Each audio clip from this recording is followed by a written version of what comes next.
من از دوستمون خواهش کردم علت متفاوت بودن قیمت جیگر رو واسه ما بگن.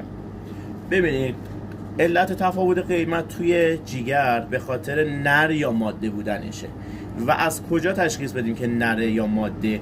جیگر به صورت ظاهری از 3 قسمت تشکیل شده.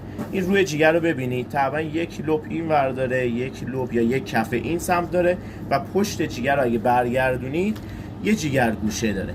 شما باید دقت بکنید تو بره های نر لوپ، بذارید برگردم اینو ببینید، این لوپی که به جیگر گوشه وصل میشه توپلتر از این قسمت لوپ دومه، اما توی ماده یا میش هر دوتا لوب یا هر دو کفه به یک میزان نازکی دارن و به هیچ عنوان این بحث توپل بودن یا برآمدگی رو توشون احساس نمی کنید. به خاطر همین میش چون کیفیت پایین تری داره یا ماده چون کیفیت پایین تری داره جیگرش قیمتش پایین تره، اما نر با قیمت بالاتری فروخته میشه.